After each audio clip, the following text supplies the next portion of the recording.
আরেক ভাই আমাদের প্রশ্ন করেছেন, তাজিয়া মিছিল করা যাবে কি?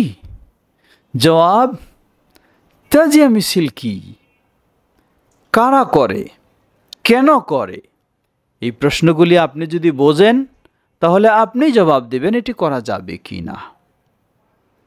তাজিয়া মিছিল হলো সেই 1400 বছর, প্রায় 1400 বছর পূর্বে হুসাইন রাদিয়াল্লাহু আনহুর যে শাহাদাত বরণ, সেটাকে কেন্দ্র করে শোক পালন করা।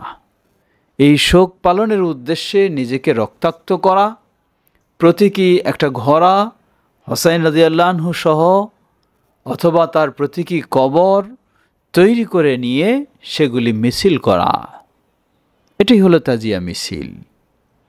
এর কাজটি সবগুলির পিছনে লক্ষ্য উদ্দেশ্য হলো শোক প্রকাশ করা। আল্লাহ রাসূল সাল্লাল্লাহু আলাইহি ওয়াসাল্লাম বলেন, লাইসা মিন্না মান দারাবাল খুদুদা ওয়া শাক্কাল জুয়ুবা ওয়া দাআ বিদাওয়াল জাহিলিয়া, রাওয়াহু আল বুখারী।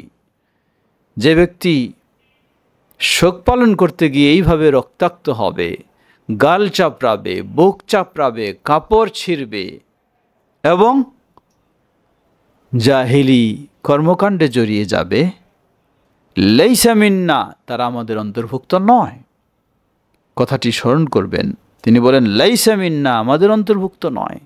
আল্লাহু আকবার, সহজ নয়। সুতরাং আপনি আনন্দ প্রকাশে তাজিয়া মিছিলে নেমেছেন, অথচ আল্লাহ রাসূল সাল্লাল্লাহু আলাইহি সাল্লাম 1400 বছর পূর্বে ঘোষণা দিয়েছেন এই কাজ করলে আপনি রাসূল সাল্লাল্লাহু আলাইহি সাল্লামের দলভুক্ত নন। সুতরাং তাজিয়া মিছিল প্রচলিত, অবশ্যই এটি একটি গর্হিত, নিন্দনীয়, হারাম কাজ। কোনো মুসলিমের জন্য কোনোভাবেই এতে অংশগ্রহণ করা বৈধ নয়। ওয়াল্লাহু তাআলা আ'লাম।